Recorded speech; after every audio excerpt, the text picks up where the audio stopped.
Assalamualaikum warahmatullahi wabarakatuh. Perkenalkan, nama saya Rangga Dirantama.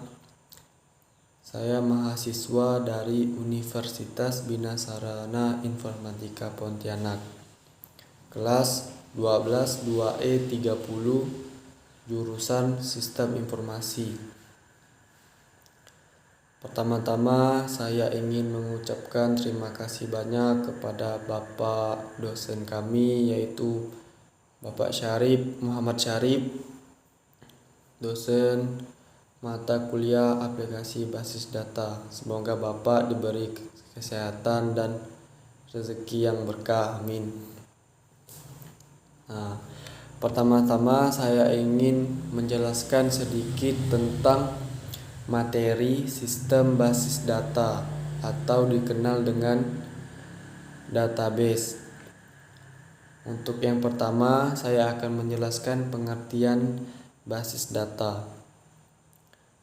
Basis data adalah kumpulan data dalam bentuk file, tabel, arsip yang saling berhubungan dan tersimpan dalam media penyimpanan elektronis untuk kemudahan dalam pengaturan pemilihan, pengelompokan dan pengorganisasian data sesuai tujuan.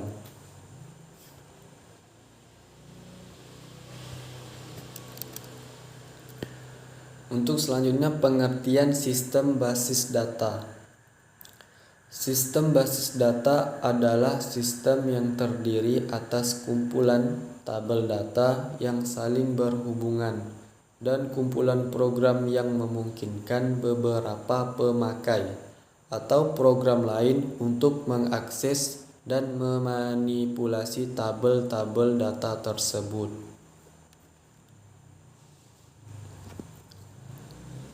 Komponen sistem basis data. Yang pertama itu perangkat keras atau sering disebut juga hardware yang umumnya terdapat dalam sistem basis data adalah komputer, hard disk, memori sekunder offline, perangkat komunikasi jaringan. Yang kedua, sistem operasi.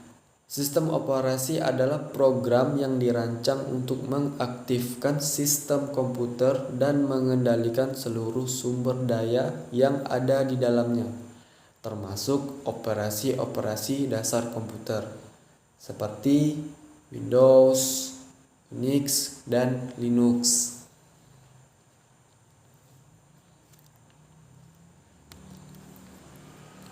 Untuk yang ketiga, itu basis data. Komponen adalah kumpulan data yang terorganisir dengan baik sehingga data tersebut mudah disimpan, diakses, dan juga dapat dimanipulasi. Sistem basis data dapat terdiri dari beberapa basis data yang memiliki dasar data masing-masing. Dan yang keempat yaitu Database Management System atau DBMS. Itu ada dua. Yang pertama DBMS atau Database Management System adalah program aplikasi khusus yang dirancang untuk membuat dan juga mengelola database yang tersedia. Nah, sistem ini berisi koleksi data dan set program yang digunakan untuk mengakses database tersebut. Dan yang kedua itu DBMS adalah software yang berperan dalam mengelola, menyimpan, dan mengambil data kembali. Adapun mekanisme yang digunakan sebagai pelengkap adalah pengaman data, konsistensi data, dan pengguna data bersama. Contoh dari DBMS adalah itu Microsoft Access, MySQL, Oracle Database, Borland, Interbase, PostgreSQL, dan lain-lain.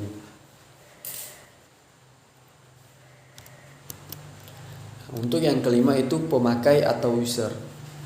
Nah, User adalah salah satu komponen database yang berinteraksi secara langsung dengan database. Ada beberapa tipe user. Di antaranya yaitu programmer aplikasi, user mahir, user umum, dan user khusus. Nah, itu penjelasan singkat dari pengertian database atau sistem basis data.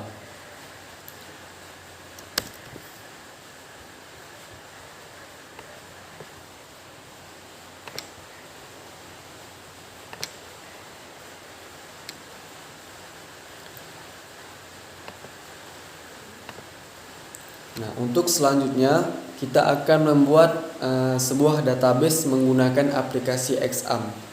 Nah, untuk pertama-tama itu kita harus menginstal aplikasi XAMPP dulu. Nah, kebetulan saya sudah menginstal aplikasi XAMPP-nya.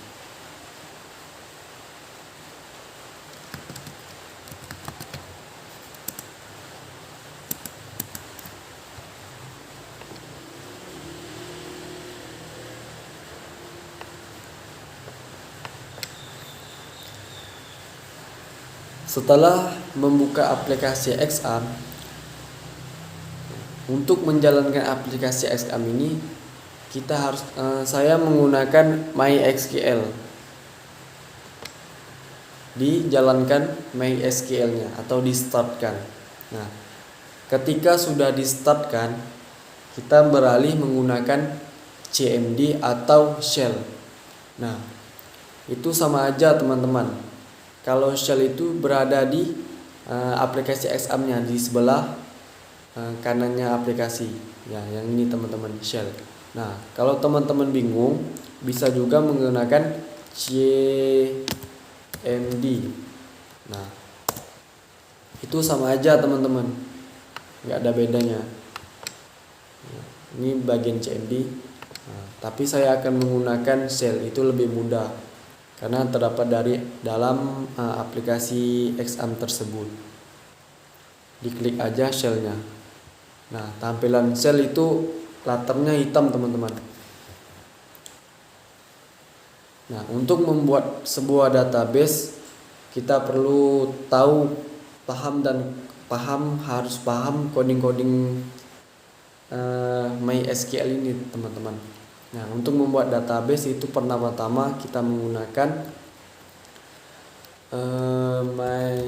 MySQL min u root min t.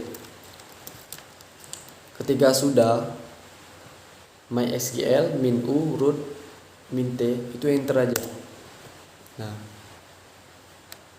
welcome to the MariaDB monitor. Itu tandanya berhasil teman-teman.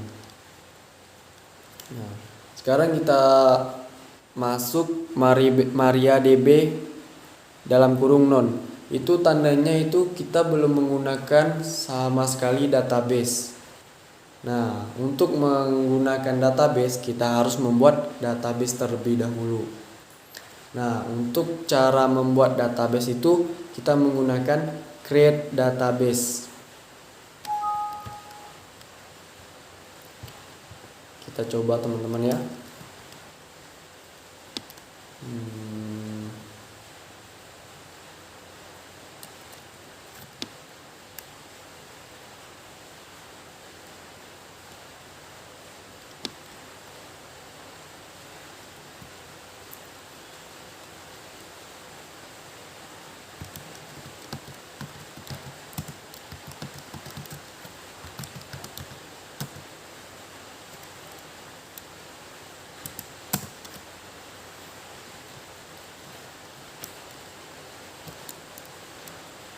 Nah, sekarang saya akan membuat sebuah database.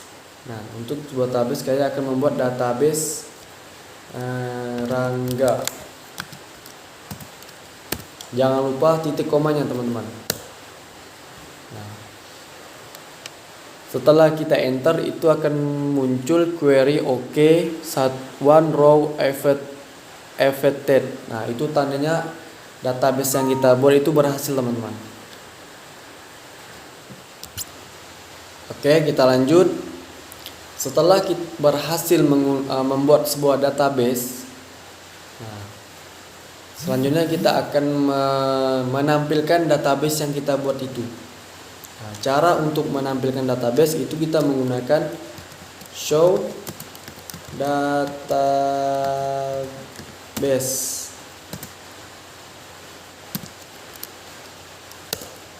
Nah, setelah kita menampilkan sebuah database itu menggunakan show database. Nah, kita cari teman-teman yang database yang setelah kita buat tadi, yaitu nama database Rangga. Nah, sudah masuk databasenya, sudah terbuat Rangga. Nah, itu cara membuat database dan menampilkan database. Nah, sekarang kita akan menggunakan database yang kita buat tadi, teman-teman. Kita menggunakan cara user nama database. Nah, kita mau menggunakan database yang mana nih? Nah, contohnya kita akan menggunakan database yang kita buat tadi, user database Rangga. Nah, database Cenged. Nah, kita bisa lihat dari MariaDB yang dari non, tiba-tiba MariaDB nonnya itu berubah menjadi Rangga. Itu disebabkan karena kita menggunakan database Rangga. Sebelumnya kan non artinya itu belum sama sekali digunakan pakai database. Setelah kita menggunakan database, nah nonnya itu berubah jadi database-nya Rangga. Nah, setelah kita menggunakan, kita akan membuat tabel dari database Rangga ini. Itu menggunakan create tabel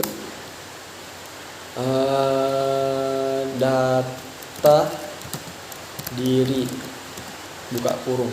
Jangan lupa buka kurungnya, teman-teman. Enter. Nah, untuk mengisi field dari tabel data diri ini itu bebas, teman-teman. Nah, saya akan memberikan contoh umur,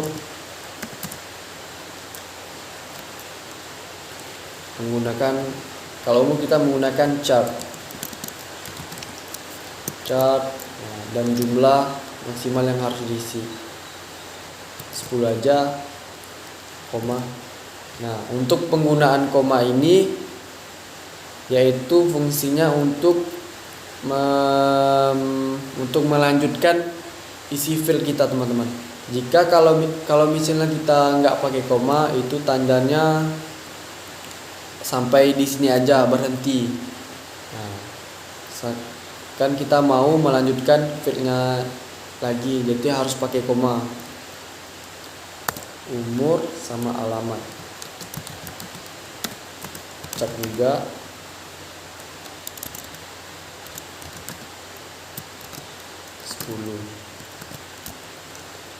Nah, kalau misalnya cukup, itu nggak usah pakai koma. Nah, kita lihat sebelumnya kan create tabel data diri ini buka kurung. Nah, setelah selesai, kita jangan lupa tutup kurung, teman-teman, dan jangan lupa titik komanya. Enter. Nah, query oke. Nah, sudah terbuat tabel data dirinya. Nah, untuk selanjutnya itu ingin menampilkan tabel tersebut. Nah, itu juga bisa. Kita membuat tabel kan yang fieldnya di umur sama alamat, itu bisa kita tampilkan dengan cara dsc nama tabel. Nah, nama tabelnya itu kan data diri.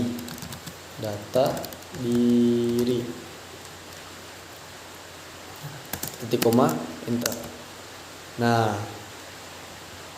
ini deskripsi atau desnya data diri, tabel dari data diri yang sebelumnya kita buat tadi, teman-teman. Ada umur, ada alamat juga. Nah, tipe datanya char 10, tipe datanya char juga 10. Nah, itu deskripsinya teman-teman.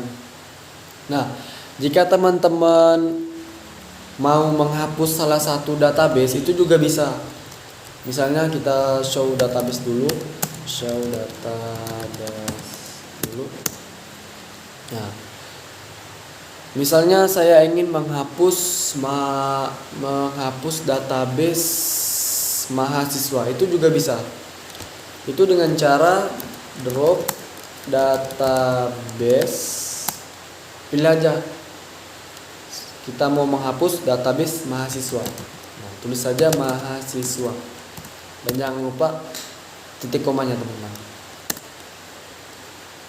Query OK, OneDrop affected. Nah, itu tandanya berhasil. Kita akan cek dulu show database. Enter. Nah, drop database mahasiswa akan menghapus database mahasiswa. Kita cek apakah database mahasiswa masih ada. Sudah tidak ada teman-teman, sudah terhapus. Nah, jadi cara menghapus database itu menggunakan drop database.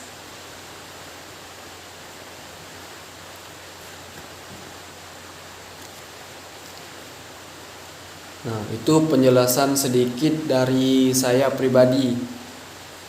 Mungkin hanya itu yang bisa saya sampaikan. Kurang lebihnya mohon dimaafkan. Saya juga lagi belajar. Jadi untuk selanjutnya bisa lebih baik lagi. Hanya ini yang bisa saya sampaikan.